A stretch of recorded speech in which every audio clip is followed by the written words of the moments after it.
Sobre a Ucrânia, eu agradeceria se você nos ajudasse a entender se a última avaliação do presidente sobre Putin levará a alguma mudança política real no que diz respeito à questão do envio de armas.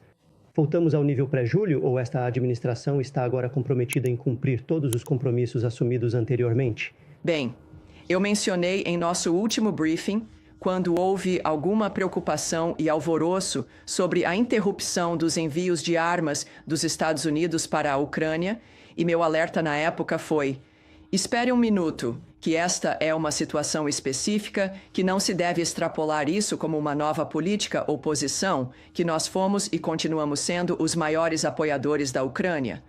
Nós nos importamos com aquelas pessoas. Nos importamos em garantir que eles tenham o que precisam. O presidente tem sido muito enfático sobre o massacre em massa que vem acontecendo e como isso precisa parar, como deve haver um cessar-fogo e como isso precisa ser resolvido entre as duas partes. Dentro desse contexto, eu observei que, claro, espere, e agora temos, além de um alarme de telefone, temos, claro, a retomada dos envios de armas para a Ucrânia. O presidente tem sido enfático sobre isso. Sem entrar nos detalhes do que exatamente, o presidente, obviamente, sente-se muito apaixonado e determinado quanto à capacidade da Ucrânia de se defender. Esse é o nosso compromisso. E Caroline Leavitt, minha colega, observou justamente ontem que a pausa nos envios fazia parte de uma revisão padrão de todas as armas e toda a ajuda que os Eisenhower estão fornecendo a todos os países e regiões ao redor do mundo, não apenas à Ucrânia. E alguns dias antes disso, o presidente Zelensky comentou sobre sua ligação telefônica com o presidente Trump.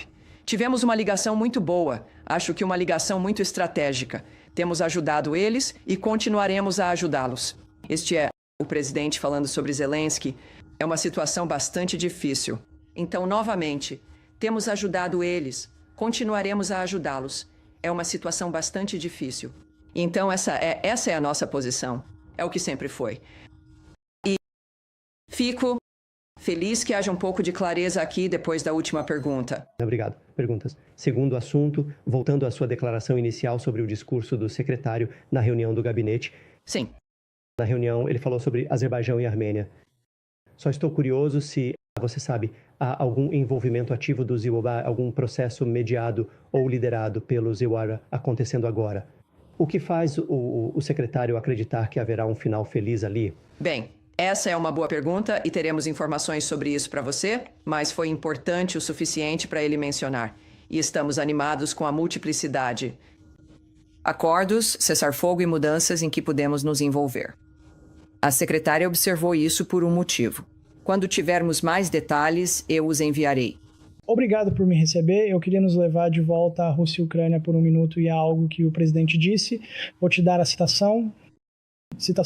Recebemos muita besteira do Putin. Se você quer saber a verdade, ele é muito simpático conosco o tempo todo. Mas no fim das contas, isso não significa nada.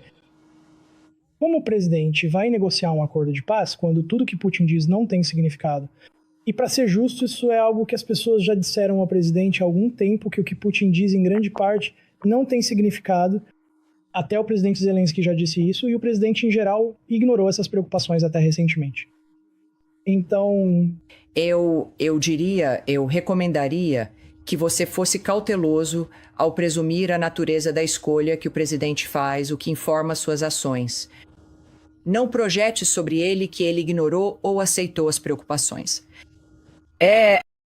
Eu não estive envolvido em negociações de paz de alto risco entre nações, sendo que uma delas é uma potência nuclear com armas nucleares.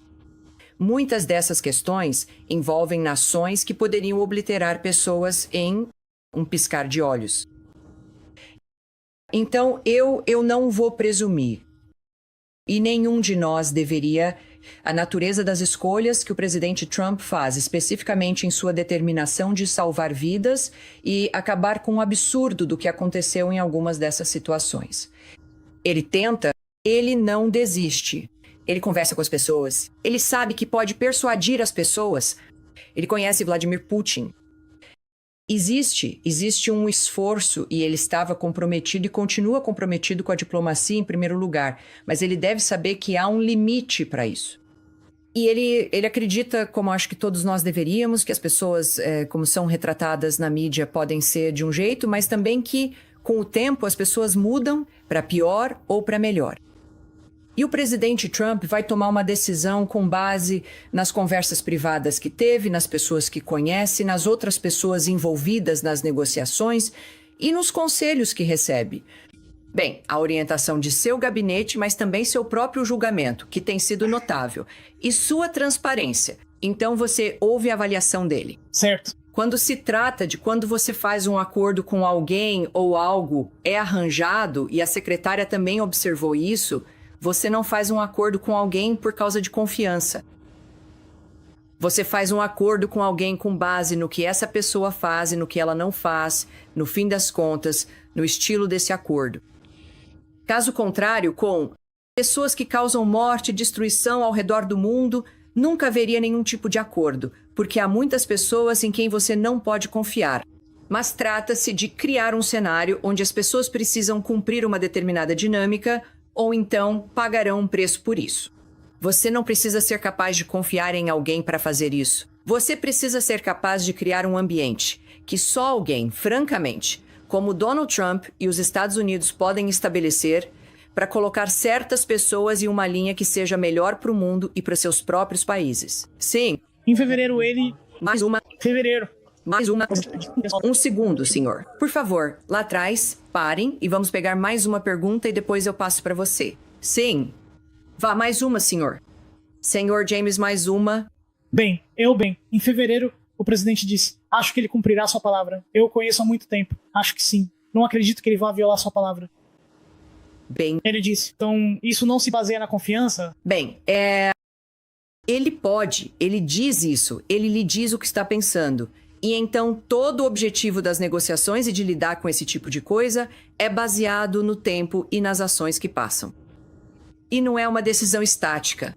Você não decide isso. E essa é a crença ou a escolha que perdura se algo mais ocorrer. Certo. Ou você está vendo algum outro comportamento. Não fazemos isso em nenhum relacionamento, certo? Temos expectativas e então você observa e se envolve. E esse é o objetivo dos engajamentos e das negociações.